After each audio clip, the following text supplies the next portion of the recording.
Good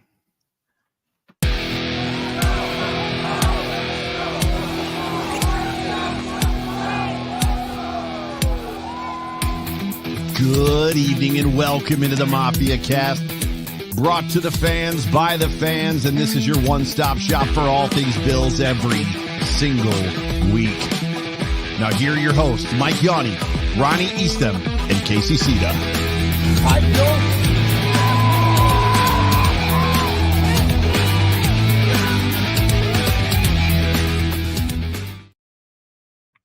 What's going on, Bills Mafia? Welcome to another episode of the Mafia Cast. We've got our good friend and special guest with us today. Spence, how you doing? What's up, man? I'm doing well. It's always in a way where you feel great on Victory Monday, right? Yeah. I we weren't sure if we were going to get that initially after about the first half of this game, but we'll get into that in a minute. Casey, how you doing? Pretty good. It's Victory Monday. I mean, Sunday I was unbearable. I was so glad my wife got out of the house, went grocery shopping, because starting at about like 9 o'clock, I don't know about you guys, but I was just pacing back and forth. I couldn't wait. I really felt like a little kid on Christmas. And I'm always excited for every home opener, but with all the newness to the team, I was so excited to see what it was going to look like this year. Yeah, I agree. I even put that out there on social media yesterday morning too, that I felt like a 12-year-old on Christmas morning. I get that way every year. So, and even during the drought, every year was our year. So that's just who I am. I'm probably optimistic to a fault, but let's just jump right into this game. And, Spence, you kind of were talking a little bit before we were live, even though you thought we were live, but just reiterate again what you were thinking. Hey, well, first you stay ready so you don't have to get ready. You know what I mean? I just jumped in, I hit the ground running. But no, I was just basically sharing with the guys. I was saying what I felt like the way I view the team. I think we all kind of agree. We went into this game kind of expecting a certain type of game plan. We saw exactly what we thought we would see. But the concerns that I have, like they really concern me. They're not like going into the game, I was concerned about the defense. I really thought we were going to feel the absence of Matt Milano. Like I thought we would really feel it. And I thought we did. James Conner, I know he kind of he tapered off, but then Kyler killed us. Kyler absolutely murdered us. And I think that and a couple other guys that we missed, but I think you could absolutely say we missed Matt Milano there. But then that secondary is what scared me. There were some great adjustments made in the second half. And I think Cam Lewis, he played huge. Like he played a lot. I wasn't expecting what he gave us. Thought it was phenomenal. But I don't know. I'm concerned about that defense. I really am. Casey, what do you got? How soon? Well, Spence, how soon do you think that Cole Bishop gets a chance on the defense after what you saw yesterday? Well, so the first question I have is it that is he fully healthy? Because there was an injury during the offseason, and I know they want to bring him back. And then McDermott, you're right. Sometimes, for the most part, it seems like they try to make rookies really earn their spot regardless of where they're drafted and stuff like that. But the thing is, when I look at it, it's like you really have to almost think it has to do with health, or maybe he's not up to a par when it comes to the playbook or something, because no disrespect to anybody, you just know that the combination of DeMar Hamlin and whoever is not the best combination that you can put in the backfield. And again, I don't mean that to be a negative person. I think DeMar Hamlin has shown his value on special teams. I think he's amazing on special teams. I think I think he's a good backup, but to get him out there and start, I don't see it. So I think, to be honest with you, I'm hoping that everything is okay with Edwards, and if it is, let's get him out there, man. Because that what we saw yesterday from Hamlin, I know I'm going to get flack because a lot of people are like, he's better now, he's developing, and I just don't see that. I still see that, he's getting he's getting cooked to several plays where the ball just didn't go to where he got cooked to. There's plays where he got cooked and the ball went to where he was. It's just a lot of things that when you watch him specifically, I don't understand how people give him such a high grade. And that's not me trying to hate on him. I just want the Bills to win. And after seeing what we saw for 7 years with the tandem that we had, and even the backup to the tandems, we just are used to a high level of play, when you're talking about the safeties. And yeah, I'm not confident there. Do you think that we've been so spoiled by such a high level of safety play that maybe we've kind of forgotten what more so average safety play in the NFL looks like? Because I'm kind of on your side. I think Taylor Rapp and Damar Hamlin are would be hands down the two best backups in the league. Just like they kind of were last year. But I said it going into the summer on this show. I didn't believe Taylor Rapp played well enough to warrant just walking into the starting spot like he did this year. Now I understand leadership and being a locker room guy. That's big with McDermott. Apparently he won that bat. He clearly is one of those guys. But I would kill to see at least Cole Bishop on this field sooner rather than later, and not as just a package player, but as a starter. I mean, you tried to trade up in the second round for him. You weren't able to do that. You still got him, and everybody saw how excited they were when they did draft him. So clearly they want him on the field. And now it just kind of kills me that, yes, he did get that injury. Now I'm worried that McDermott's going to use that injury in order to not play him, to keep trying to grow him in practice and do this and that, when you could just, in my opinion, throw him into the fire. Just let him go. Let him make those rookie mistakes. That's the only way they grow and get better. But I'm more so worried that McDermott's going to use this injury in order to keep him off the field, and yes, play it safe so he doesn't re-aggravate that injury or any other ones. But and also to just not play him, to keep those veterans in there. Yeah, no, I'm with you. And give me Edwards and Bishop. Give me that tandem. And I think, and this is just, now I know how important communication is and knowing the playbook, but I'm at the point where I also understand that sometimes it's just really about football, and you got to put guys in who can do the job. And I just think, just honest to God, like you mentioned, backups and in rotational situations, yeah, throw Hamlin in and throw, give me exactly what we had, with them as a backup. And I think we have, if not the best, at least a top 3 backup unit in the league. But as far as starters, man, I think if we're going to do what, and I mean, obviously the injury to Teron hurts, because now you're putting Cam Lewis there where you could have used Cam Lewis in a rotational safety situation, which in a way he still kind of played that role. I want to say, he was the unsung hero. I don't know. I didn't get to watch all of the pressers and stuff yet, but if they didn't mention him, I just want to say, after rewatching the game back today, he was absolutely the unsung hero. He was doing everything that we're used to, I don't want to say it on the same level, but everything that we were used to seeing Micah Hyde do, where he would kind of come down and clean up certain plays in the run game and have that support there, or he was just making big plays. So I want to just specifically mention that Cam Lewis is probably one of my heroes from the game. Absolutely. Ryan, what are your thoughts about this whole thing? Well, for starters, I don't know. Well, the Bills coaching staff has always been erred on the side of caution when it comes to injuries. So I don't know necessarily that he would use as an excuse per se to keep him off the field. That's just how he's always operated. I do know he was kind of ramping up a little bit more in practice, and because he wasn't able to practice as much for pretty much majority of the summer, I can understand why they're not, hesitant to throw him out there.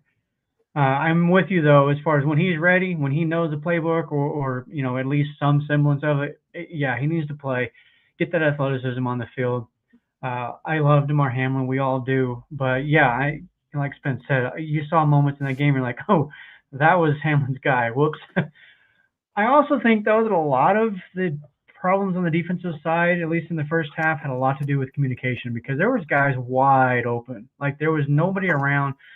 And to me, that can't be just lack of talent. That has to be busted cover. It's got to be somebody miscommunicated something.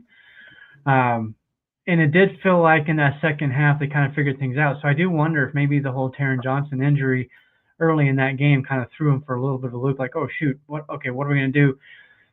Kind of making some adjustments on the fly. And then they went back into the halftime, made the adjustments that needed to be done, and then Cam Lewis was all over the place. And I believe, I don't know the exact yardage in the second half. I think, Spence, you mentioned a while ago. I know they held them to 3 points in that whole second half. Much, much better performance by the defense in that second half. Yeah, absolutely. And I think even just when you're talking about from the top down, I think Bobby did a great job, and I'm a joke all year with his name, like Whitney Houston. But I think he did a great job proving. I think that was one of the first tests that I wanted to see from him. You know, can you come out? You know, you have a game plan, and if it doesn't work, if you feel like you're getting punched in the mouth, can you then make an adjustment and come out and figure out how to change the game in our favor? And I think he did that, and he used, you know, you figure obviously for the season we're without Matt, well, maybe not the season, but for the bulk of the season without Matt Milano. So you're already missing one of your key element players. And then now you look at Taron Johnson go out very early in the game. So I think he made adjustments with what we had. And I think he did a great job to hold them to, I think, like I said, it was like 80 or 82 yards for the second half. I think that's phenomenal, you know. So yeah, I can't. And Kyler Murray, I was warning people all last week. Obviously, I'm out here in Phoenix. Obviously, I'm a season ticket holder.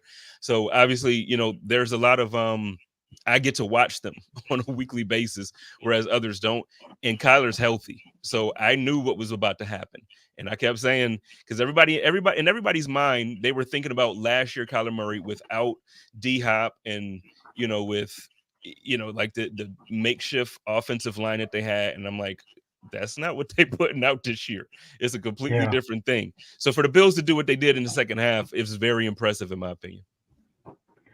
Yeah, but he only played like half the season last year, and just judging by the numbers as to when he didn't play and when he did play, it was night and day for that team. So just to get Trey McBride another year and then a stud in Marvin Harrison Jr., there's no doubt they should have taken steps forward. I mean, I think that's why Mike, Ronnie, and I in our score predictions, I don't think anybody had over 7 points in the spread. You know, I think we all knew it was going to be a little bit closer than we wanted it to be, but that the Josh Allen would still figure out a way to pull out the W.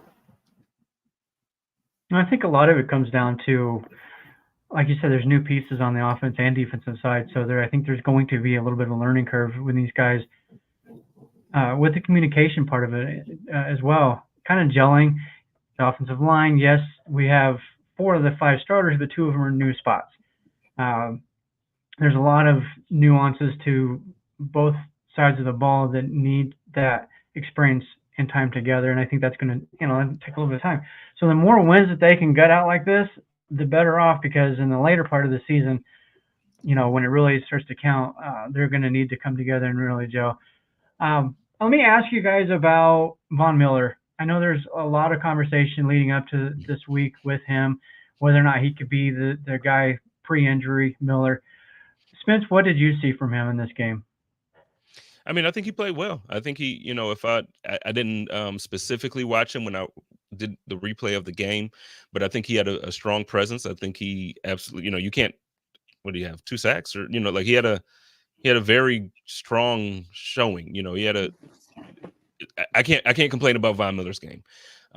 What I'm looking forward to seeing is consistency. I want to see one of those things where like we got to string those things together, but it's sad that I feel like as a team, we have to kind of depend on, you're dependent on a what is he, 35-year-old guy who's finally healing. Okay, Greg Rousseau had the 3 and he had the 1. Okay. Again, I didn't watch for him specifically. I just watched it back, but it's still the combination of the 2 of them. You got the 4 and then they're balling. I love what we saw from the line. And thank you, John, for throwing that comment up. I love what I saw from it. I just, man, I don't know. It's tough for me to say I want to depend on Von Miller. Now, Greg Rousseau, like John mentioned, dude, like I owe him an apology. I owe him an apology.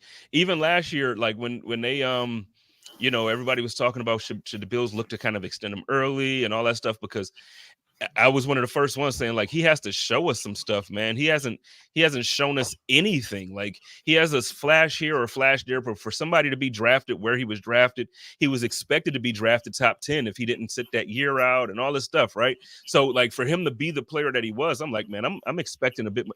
Yes, you give me what you gave me yesterday. I'm all in on you, man. And they need to figure this shit out ASAP. Like, let's go ahead and lock this guy if this is what we're gonna get consistently. I mean, this is what, his 5th year in his life playing defensive end. And so, his learning curve, I wouldn't necessarily say he was behind the learning curve, like as to where he should be on that year pattern, but it just, that curve got moved up. And I mean, when you're drafted by a Super Bowl contending team, it's going to be moved up. They're gaining on you for your potential. But I was one of those guys that was saying, like, I mean, Groot's done nothing but get better in the pass rush every year. Last year and the year before, like, I mean, it was injuries. Both years he's dealt with like some sort of a foot injury. He got off to a hot start last year. I think he had 3 sacks in the first 2 games or something like that. Finished with 6 throughout the whole season. But after those 2 games is when I think the 3rd game is when he initially injured his foot. So that kind of hindered him, and then not having Von in there, so he's being relied on even more while injured. Vanessa went out, and then it's just he and Leonard Floyd, and Leonard Floyd's like, I'm just here for sacks and a check, bro. Like, I don't really care about it. I don't really care about anything else. Like, and so he wasn't really helping Groot at all. So he was kind of left on an island, and thank God Ed Oliver stepped up. And he wasn't in the stat sheet at all, like hardly at all yesterday. I don't even think he got a tackle. But he and Daquan Jones were so good at driving that pile forward and making Kyler Murray have to hop around and jump and skip and try, and then like magically pull, do his best Josh Allen impression and find somebody off script after he finally was able to break the pocket. Well, I don't know. I almost feel like we should let Kyler Murray stay in the pocket. Like, don't rush. Like, just let him stay in the pocket and just let him throw it. Like, just get your hands, because I'm telling you, the moment he starts to break contain and all that stuff, it's a complete, like, it's just unfair what this dude does. But I'm sorry to cut you off, but it was just like in my mind, I'm like, well, how do you really defend this guy? Let him throw it. I feel like he can throw. He has some strength, but he was killing us. He was killing us. That 40-yard scramble broke my heart. I last year we did one of our fantasy football drafts, and I picked up Kyler Murray with like the 13th pick or something, or 13th round, and I won the championship with this guy. So he can put up some numbers. He's a good quarterback. I think he's definitely way better than a lot of people give him credit for. And I know that there was a few times I felt like that they were trying to keep him in the pocket, almost. And then you just have too much time because they weren't really getting after him. They're keeping him in the pocket. And I don't care how good your secondary is, you can only cover for so long, right? One of the couple of things that stood out, you're talking about Von Miller and his age. He played 29 snaps yesterday, which was significantly less than just about everybody. Well, not significantly, but less than everybody. So he was used, but how they can do that. Go ahead. Yeah, and I was going to say exactly. So if that's how they're going to use him, I'm confident that he can get through the season and be a factor later in the year. Because like yesterday's game, I forgot about Von Miller in that first half. I didn't really see him do anything until the second half, when they really started getting after him. And that's when his name started to pop up. I was like, oh, that guy, we do have him on the team still. He is out there. And I think that's kind of what they're wanting to do with him, is use him when they need to make a play, when they need to, kind of close the deal. Well, in fairness, though, I mean, I don't think I could remember too many people from the first half on defense. Like, it was a bad first half on defense. Yeah. So I think the second half, whatever, Bobby said in the locker room, or Coach McDermott said in the locker room, or whoever, it may have been Von, I think he's the seasoned vet. Like, so maybe he's whoever it is, whoever the voice is, they lit a fire under that defense and they came out and so yeah, Von was a different player in that second half. I think Cam Lewis was a different player. I think obviously Groot was absolutely a different player. So, yeah, like let's if that's what we're getting from defense, we're going to need that. We're going to need that. Yeah, you talked about Groot. I'm watching this game. We've seen flashes here and there in the last couple of seasons with him. This game felt different, though. It felt like he was the star of that defensive front. It's not like, I hate to throw this name out there because I know Casey likes him, AJ Epinesa just disappears. I had the snap count here, 38. He had 38 snaps. I didn't see him do anything. Maybe I missed it. Also, real quick, he also was bumped inside playing 3-tech a lot on pass rush downs, which is what I heard, like from what I saw on Twitter, is what they were expecting Dwayne Smoot to do. And something that I've been telling you I kind of expected Groot to do because they tried that out the last couple of years on passing downs when he wasn't such a refined pass rusher. So it's interesting that AJ is the one that they chose to slide in there on like the specific passing, like on the specific passing downs. And it makes me wonder that if someone like Javon Solomon, if he's healthy and like not a healthy scratch on game day, is that when they do move Groot to the inside and then they've got like two legitimate, like actual true nothing but pass rushers and Von and Solomon on the outside with Ed and Groot on the inside. I mean, that I know we're not playing Madden here, but like that would be a hell of a defensive line, like to come at you on 3rd and 8. Yeah. You mentioned Solomon. I can't wait to get him out in the field. I'm really excited to see what he does in those pass rush situations, and I'm pretty sure that's probably how they're going to use him exclusively. Before we move on, and let's really quick, hopefully Mike is ready. Let's hear from our sponsors. Hey, this is John from Game On Video Games and Sports Memorabilia. We are Rochester's premier trading card store. We have a wide selection of trading cards, autographs, and memorabilia. We also do autograph and celebrity appearances in the store. So if you're looking for the perfect gift for yourself, relative that doesn't like the Bills, or for a friend, come down and check us out at our Rochester location, 2670 Dewey Avenue, or our Hamburg location at 1 Buffalo Street. Go Bills. Hey, yo, I need a favor. I need y'all to ask them if they got a rookie Penny Hardaway card. I need a rookie Penny Hardaway card. Casey, you got that? Yeah. He unmutes himself. I hate this stuff so much. A rookie do you want it signed or unsigned? I will Either. pay good money for a signed rookie Penny Hard. I mean, I will pay good money. I know this ain't the show. We can move on, but I'm just saying, I need that. No, that's fine. I'll send him a text after the podcast. I got a signed. I'll see if he has one. I got a signed photo of him with Michael Jordan guarding him, where he pulling up over him. He made the jumper, obviously. You know what I'm saying? He did, because that's my guy. But I got that. But I want a rookie card. If I can get a rookie card, I'd be really happy. Well, I know he's got a bunch of rookie cards. I've got signed Stevie Johnson card right here. Mike and I saw a bunch of like rookie Josh Allen cards. They've got so many just basketball cards, just in general. It's insane. Golf cards. It's a signed BB gun from A Christmas Story. Like they have, if you think they have it, I guarantee you they have it. So I'll do some shopping around for you and see what I can get. Let me know. I would appreciate it. Mike is already he's asking now to see what they've got. So we move quick here. Hey, I'm right. And Spence, are you coming up to a game this year?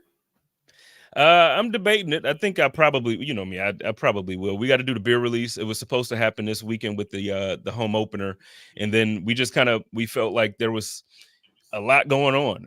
And it was like, and there is every year, but this year it seemed like especially there was a lot of things going on, and we didn't want to kind of divide up the Bills Mafia, we wanted everybody to kind of support. First of all, like Joe Marino's down.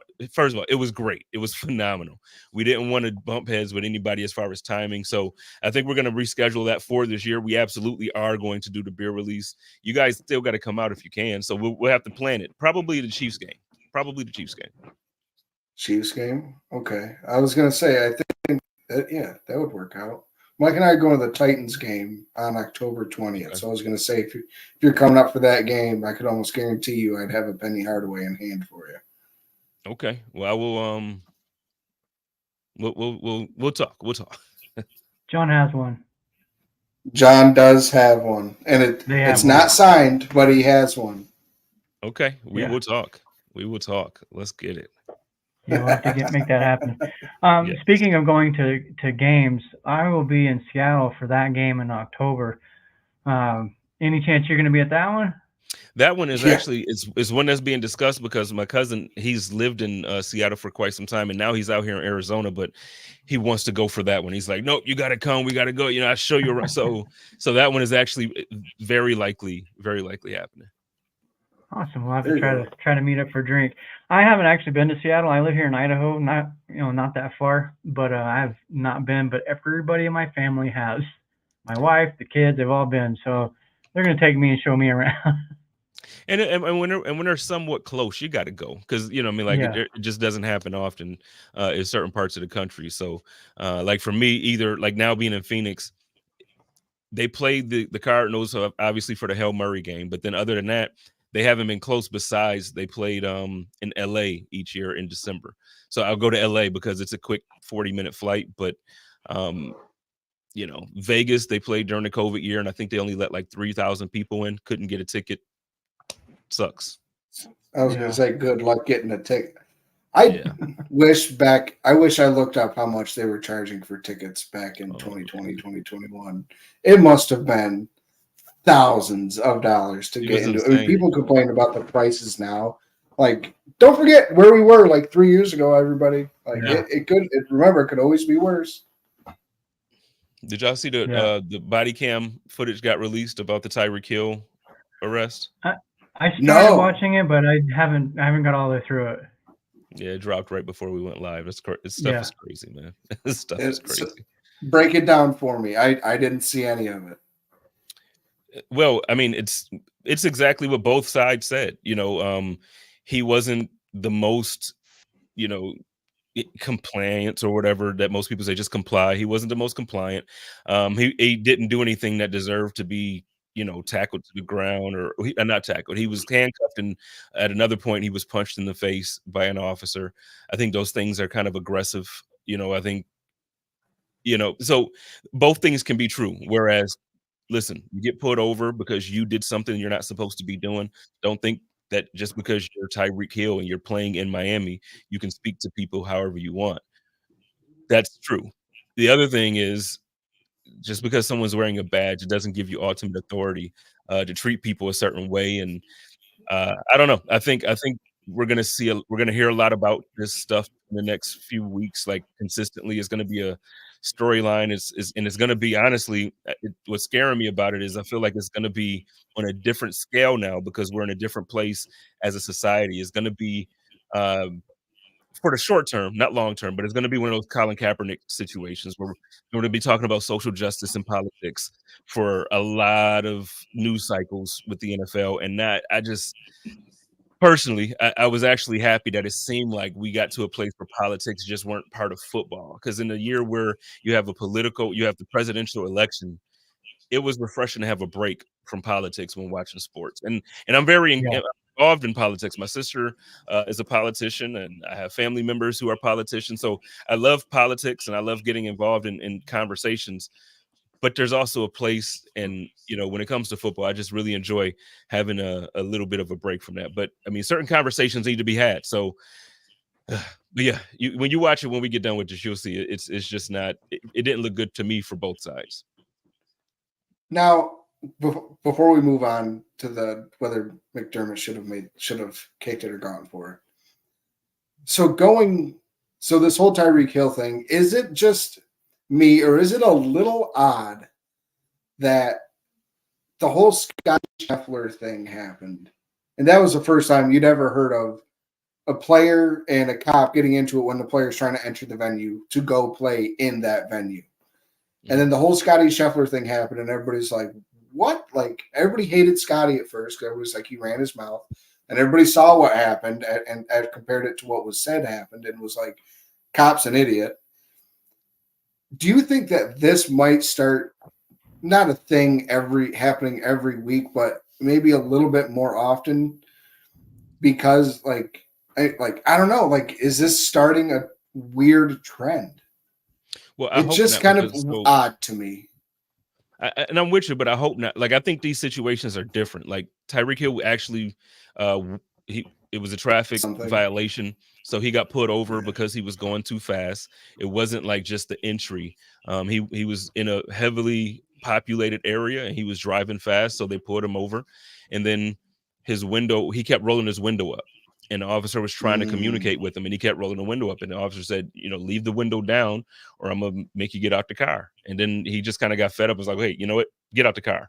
And then from there, it just kept escalating. But prior to getting out the car, you could hear Tyreek Hill in the car saying, like, I don't have to listen to you. I don't have to roll it down. So it's like that, just the antagonizing and the attitude that he was giving him was unnecessary. Gotcha. And Okay. So again, on both sides, I see wrong on both sides. And the thing is, it didn't have to escalate to where it was. We never should have seen, for something like this, Tyreek Hill sitting there in handcuffs. But I think we should have saw him in handcuffs for what he did in other things in the past. So I'm not going to at all sit here and defend Tyreek Hill. Like, that is not what's happening. I just want to make myself clear there. That's all.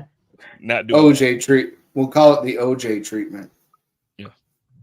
Yeah, there are certain people who are privileged to be in the league that should not be, and to me, he's one of those, based on what you were just talking about in the past.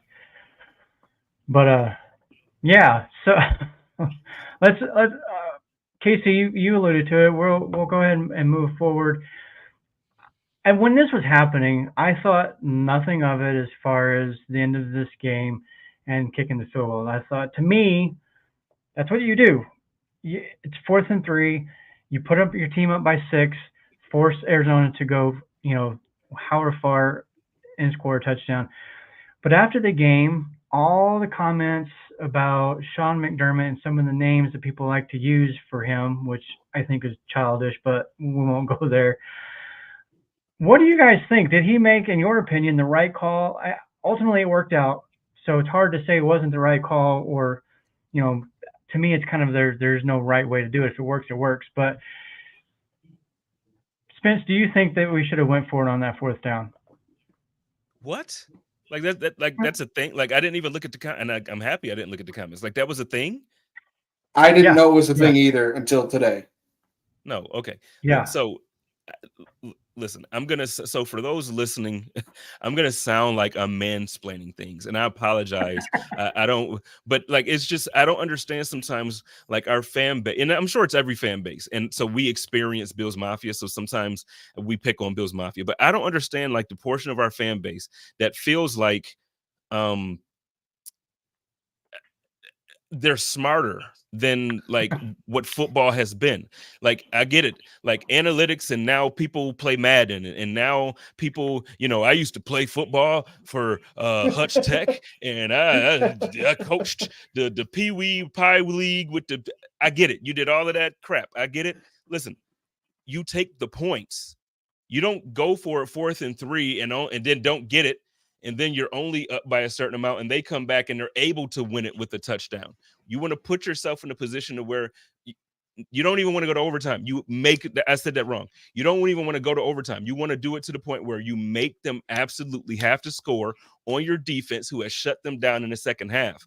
If the defense was playing like the first half, I might be with you. If you feel like your defense is like a cakewalk and they're just getting rolled over, yeah, okay, no, Josh, do your Josh thing. Yeah, I need you to go and fly over 3 people and score a touchdown. But when your defense for the entire second half held the offense to 80 yards. Like, I don't know if y'all get how incredible that is. Like, they shut them down in the second half. You go for the 3 points. You take the points, and then you make them prove it, because their offense couldn't prove a damn thing at all in that second half. I agree. If the defense, like, it's a game by game, case by case, like, topic, because if the defense is playing poorly, you go for it, so that way the defense doesn't have to worry about it. The defense wasn't playing poorly. The Cardinals had to charge, say 70 yards, since the ball goes to the 30. That you make them charge 70 yards, 2 timeouts or 1 timeout, however many they had, in a minute and 30 seconds. And if they do that, then there's more questions about your defense that you have to answer than you do the decision making and the fact that your offense put up 34 points. Yeah, I'm glad that you two both agree on our own. Yeah, like I said, I was surprised that I was seeing a lot of those comments coming out today. Some of them were also complaining about what they perceived as a lack of urgency on that last drive and play calling. Maybe I'm just stuck in my old ways of, the 90s, maybe the 70s, whatever. You run the ball, you kill the clock. That's how you close out a game. That's how it works. And if you don't close out the game, well, then you got to depend on your defense to do their thing. That's what I saw in that game. Run the ball, and they were running pretty well. I was actually surprised to see that James Cook's average was only, I think, like 3.7. It felt like a lot more than that. Yeah, no, I agree with you. In my opinion, when you, I don't know, I hate to say this type of stuff, but because to me it sounds like I'm being a jerk, but I really do think video games have ruined like people's knowledge or desire to really learn football. So I think, and basketball and hockey and whatever else sport that you can play in a video game, they think that they have the real like, I know better than Sean McDermott because I took the Bills to the Super Bowl 7 years in a row on franchise mode. And it's like, okay, like that's not nothing. You got to understand, like, I don't know. And I'm not the biggest McDermott fan this season. I just want to throw that out there too.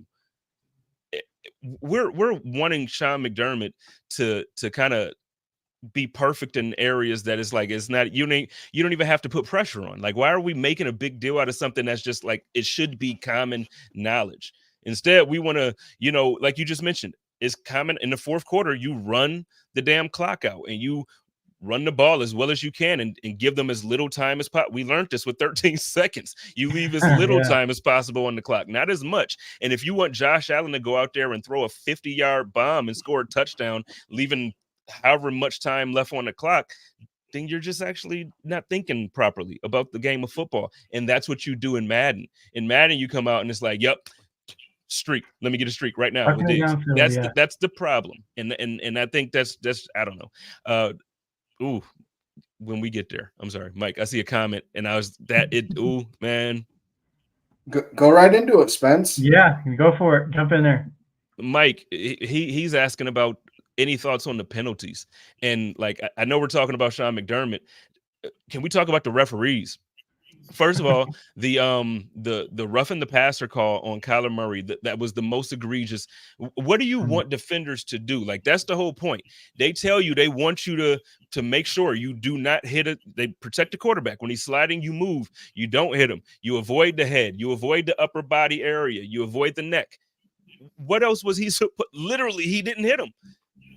He didn't hit him. And he still got the 15-yard penalty, which is the reason why I feel like I don't even think the defense was as terrible as I really feel like they are or we thought they were. I think the referee had literally 2 or 3 calls that changed the dynamics of those drives, which allowed them to score 3 drives in a row, 2 touchdowns and a field goal. If it wasn't for those calls, a lot of stuff that I don't know, it upset me. Like, it really upset me, man. And then you don't get the call back when Josh gets hit. You get somebody put their shoulder in Josh's chest. Yeah. Clear hit. But because Josh Allen is 6'5", 200, just because he's a beast. I get it. He's a beast. But it's the Shaq issue. When they used to foul Shaq and how they foul LeBron in the lane because they're so big, it's like, oh, that's not a foul. it's still a foul. Just because I'm not hurting and crying because it's a foul doesn't mean it's not a foul. Oh man, I hate these. I can't stand the way that. I can't say the. And it's like, as Buffalo at this point, you would think as one of the best teams in the league, we've earned now certain calls. Like as it being Josh, you would think that they earned certain calls, and I just. Now the Bills made a lot of mistakes, and I'm sure one of you gonna hit on that next. I think it's. We've talked about like Spence said, like Josh earning calls now as the second best quarterback in the league. It seems like they're going the opposite way with that in regards just to Josh. And we saw last year Josh get horse collared, and they called him for an intentional grounding. That's true. No, I'm not saying that they're like. I am not saying that the NFL is targeting Josh, and like making an example of him. And that, see, we don't, baby all the quarterbacks. We let these big guys like get hit and blah, blah, blah, blah, and they can take it. I don't want special treatment. I want it to be even and the same across the board. And that to me is the biggest issue with NFL officiating, is it is a legitimate case-by-case basis on differential, and it kills me. Like, I understand that's the human aspect of the game. Like, we are never going to get rid of that. There's never going to be legitimate robot refs. That's not going to ever be a thing. But the blatant obvious stuff, I just want it called across the board, even and fairly. I don't care if it's special for us or the other team. If it screws us later earlier and the other team gets it later, I'm the first one to say makeup call. Fine with it. It's fine. And when Josh didn't get that makeup call, I was like, what the hell is going on? Like, I just don't understand it. There was a moment in the second half, I think, where we did get a call that I looked at that as like, we shouldn't have got that. I can't remember exactly what it was the face mask. It was the face mask that they called on Josh, again, like for Josh. But they're like, oh, he didn't grab his face mask. What Josh turned when he did grab. Yes, but he also grabbed his horse collar. He had it inside his jersey. So either way, you want to call it. Either way. Yeah, that's 15. What I'm saying. I'm like, oh, well, it wasn't a face mask. Okay. Flag number 2. You're going to throw my hat. Flag number 2, horse collar. Like, which one do you want it, buddy? Like, it's the same thing. I think that particular one, from what I heard earlier today, I don't know if McDermott mentioned it specifically in a press conference, but somebody was talking about they should have called that the new drop tackle rule. The hip drop, yep. That's kind of what that looked like to me when that tackle happened. Let's jump ahead a little bit, and I know Mike wants to talk about more penalties. Yeah, the pre-snap stuff. Can I say one quick thing to Casey? Can I say one quick thing? Respectfully, you're my homie and I love you.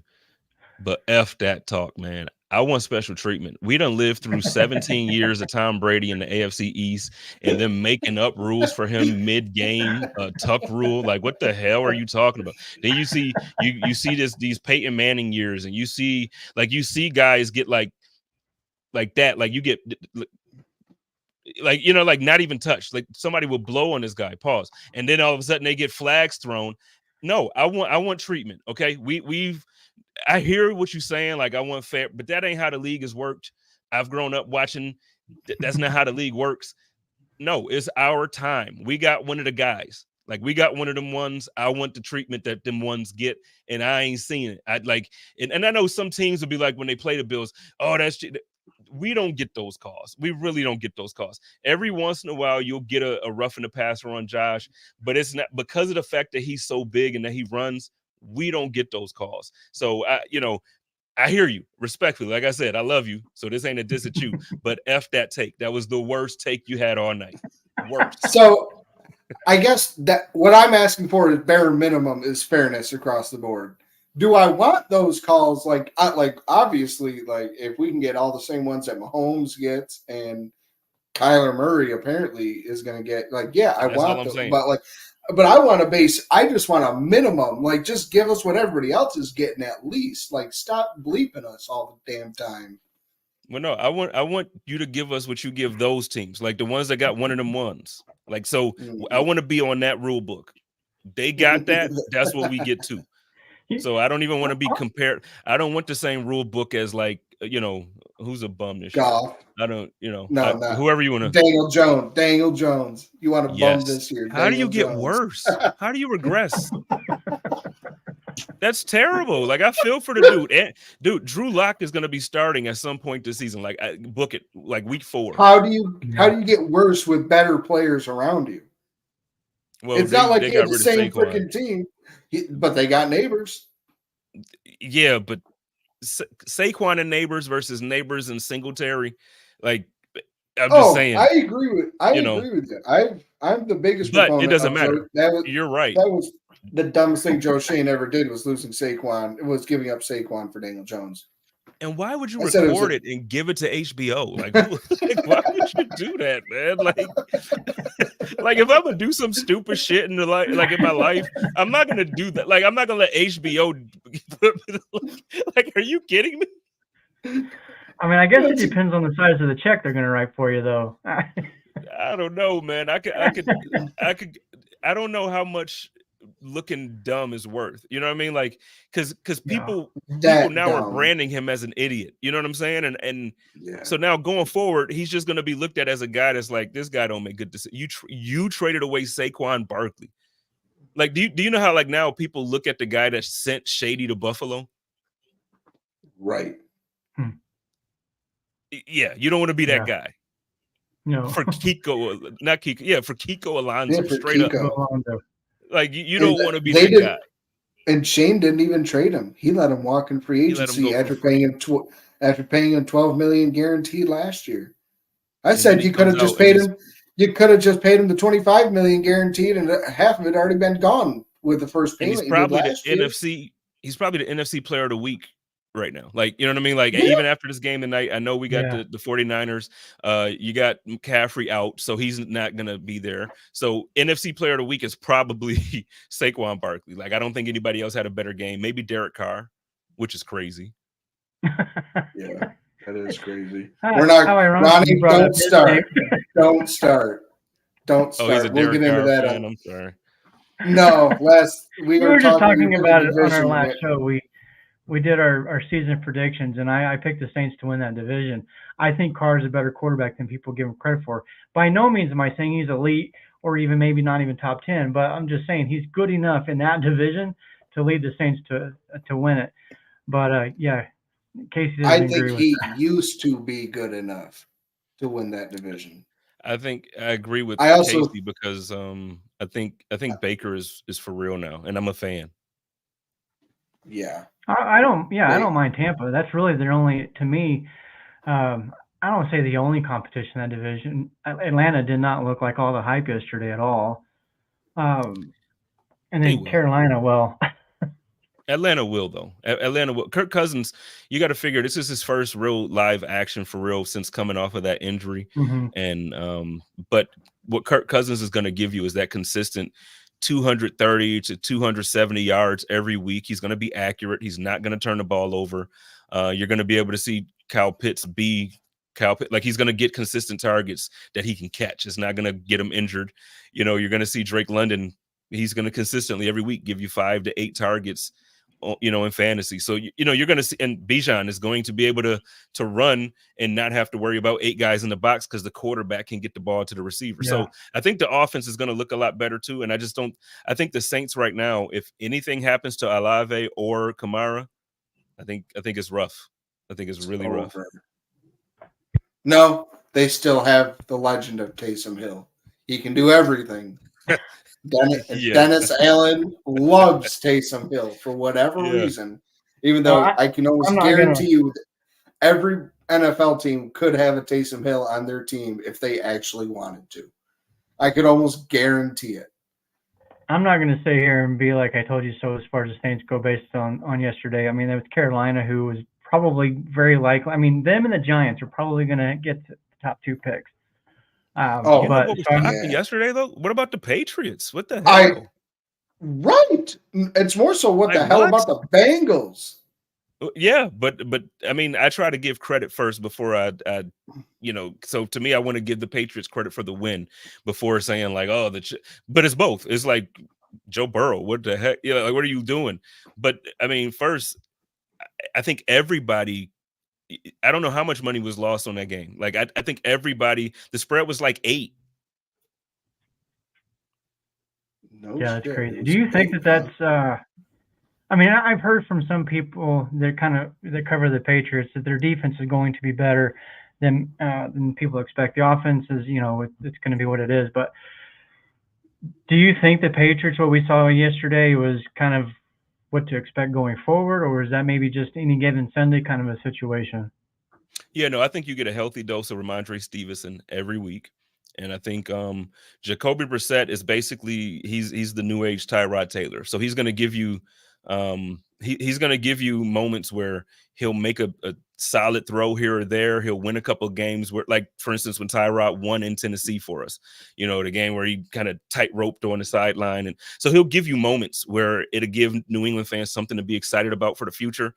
But you're absolutely right. Like, it's their defense, and their defense is I don't know if it's going to still be what we've gotten used to out of them with Bill Belichick, but I think, you're going to see a team that's prepared every week because their coach is that type of coach. Like, he's going to be the guy that they're not going to get beat a lot. And by that, I don't mean like they're going to have a good record.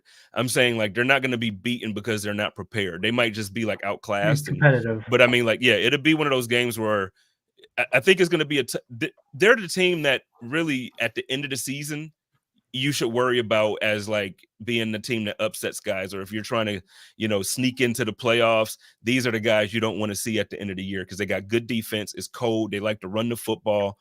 And those are the teams that hurt you. Really, those are the teams that would be good in the playoffs if they actually made it there. They just aren't good enough during the season to, but in the playoffs, you wouldn't want to see a good defense and a good run game. You don't want it.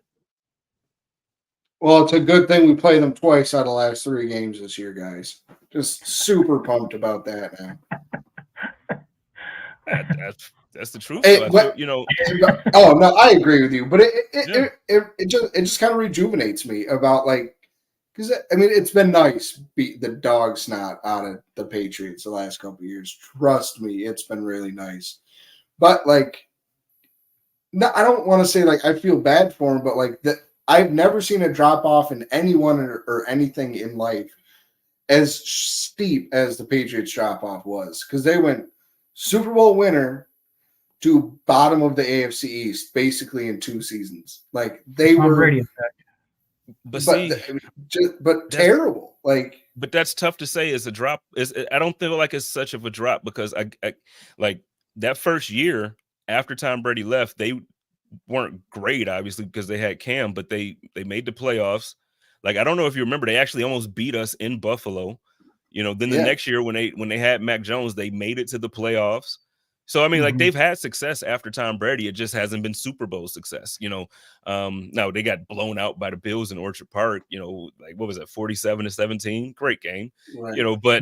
But they've had success. So I think I look at teams like the Cleveland Browns. I think that's like, now they didn't win a Super Bowl, but when you had Baker and you had a quarterback that broke your drought, got you to the playoffs. Now, you are an idiot. You get rid of them. You make a trade where you give away you mortgage your future for 4 years. You give a fully guaranteed deal to this guy who now, I don't know if you saw this today, has another sexual harassment case that just landed on him. So it's like, and then his shoulder shot. I don't know if you watched the Cleveland Browns at all. His shoulder shot. Like, I think he's done. You're going to see Jameis Winston starting at some point soon as well. Don't quote me, but quote me. You know what I'm saying? Like, he's shot. It's over. Yeah, talk about going from up here to just falling off the cliff. Like, he was right. He was the next elite number 1 best quarterback in the NFL, and then suddenly he was not. Kind of going back, when you were talking about, we're talking about the Patriots being kind of competitive this year. Going back to what you said, Spence, about you want the Bills to get those calls, to get that unfair treatment, if you will.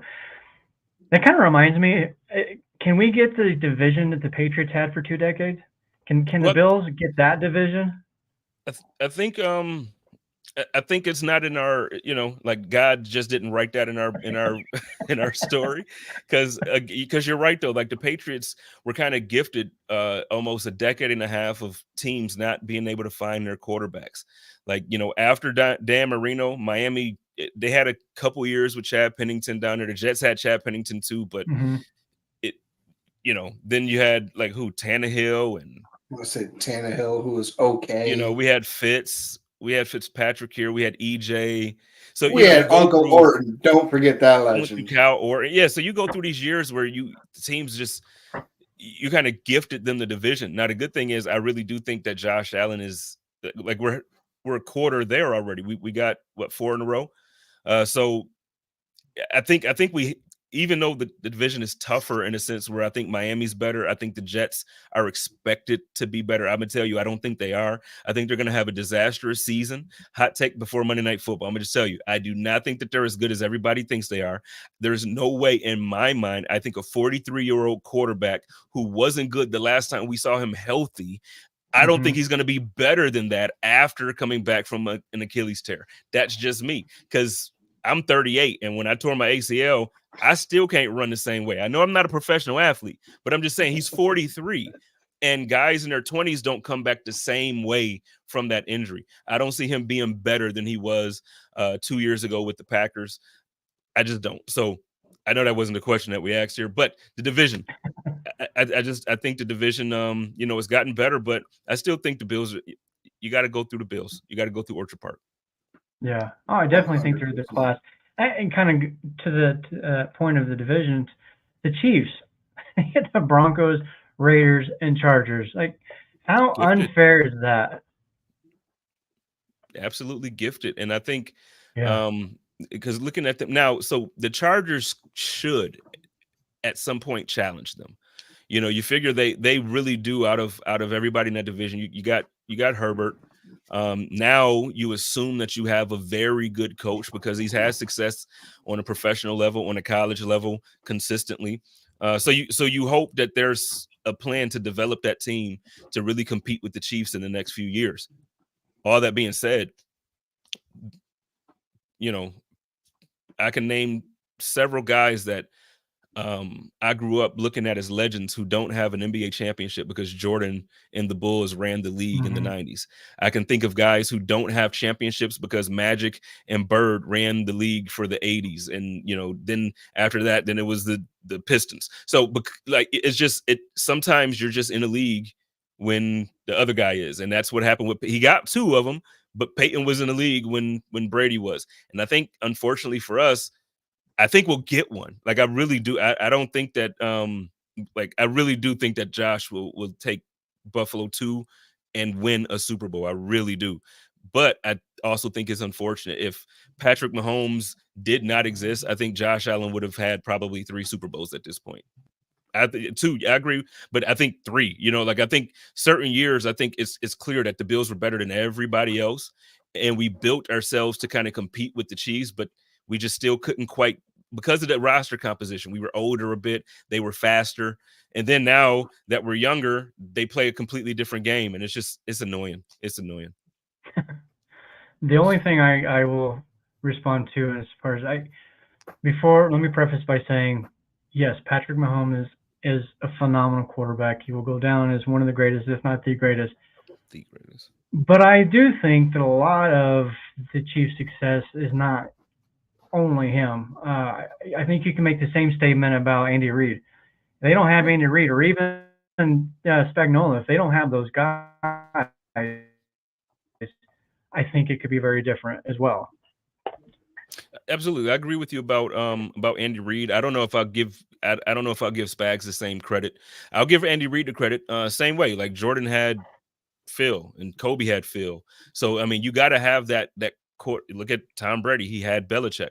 So you got to have that head coach and Yeah. quarterback combination. And I think, when you look Spags, I think last year was the first year that I really felt like the defense of the Chiefs really was the reason that they were winning. So that's why I don't give them credit like that for a consistent success Yeah, there. But okay. last year, absolutely, I would not disagree with you. I think when I hear the phrase now, when everybody's like Spags was in his bag, he absolutely was. Like he made sure that the defense wasn't lacking any week. But I still like when you look at them, the fact is like we're good at the wrong time now. Like why couldn't we have Yeah. Josh Allen? You know, like you mentioned, when the division and nobody, not even just the AFC East, like nobody was challenging the Patriots, man. Like you didn't have, Right. like, yeah, Peyton, but Peyton just couldn't get over Brady. So then, like you're looking at the AFC as a whole, You had Rivers, you had Roethlisberger. you know, and then what? Ben had one, then you had Rivers had none. So you know what I'm saying? It's like these great quarterbacks over the last 2 decades, like out of the greats, how many of them really have trophies? Right. Right. Yeah. Well, let's finish on this. We're talking about quarterbacks and coaches winning Super Bowls. Do we have our coach with our quarterback to win us that Super Bowl? Yes or no answers. Ronnie first, then Spence. Then we'll get out of here. You know my answer, yes. Okay. Plain and simple, I do.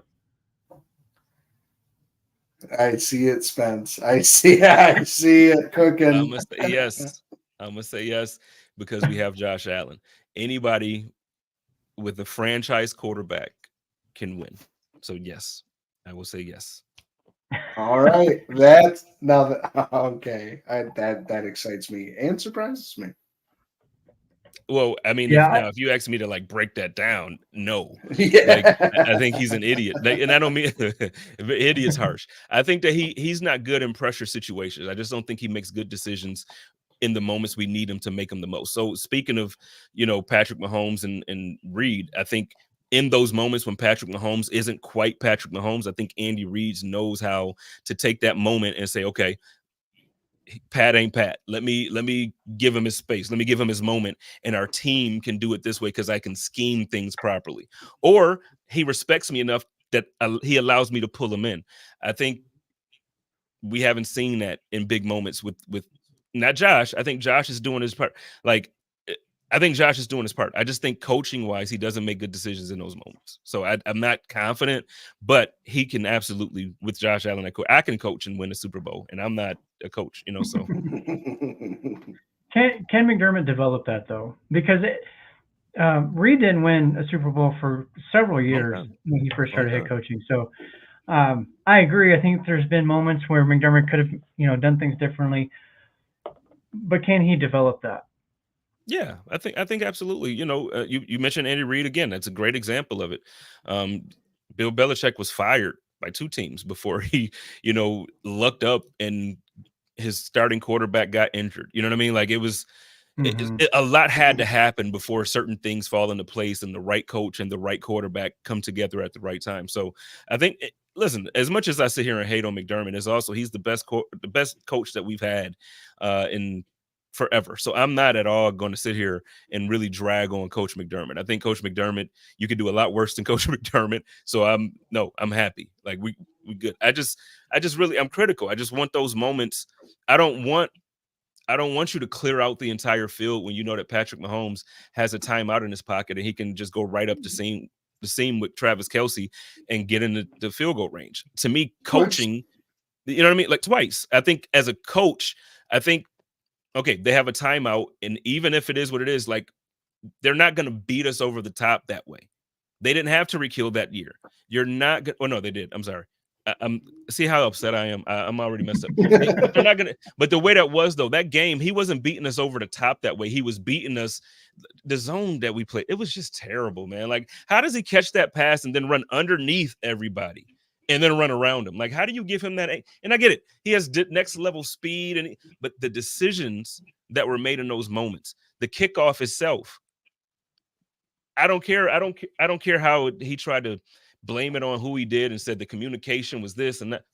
As a coach, in those moments, I don't care how people look at it. Walk straight up to your kicker and say, "This is what I want you to do." And if they mess up, you take the blame. it's me. I'm not going to sit here and say, well, I told my assistant to sell the kicker to. I'm not doing that. To me, hey, come here, Tyler. Come here. This is what we're doing. Run it back to me so I know you got what I'm saying. You understand what I'm saying? I understand. Okay, Yeah. we understand each other. We good. All right. 1, 2, 3, break. That's where I'm at. I don't want to. Hey, did you tell him? I don't want that because I want to be accountable because my job is on the line. My job, the city is looking at Coach McDermott for that 13 seconds. A lot of people want to put it on Leslie Frazier. That's fine. I'll give him the blame for some of that too. But Coach McDermott he's the CEO of that team.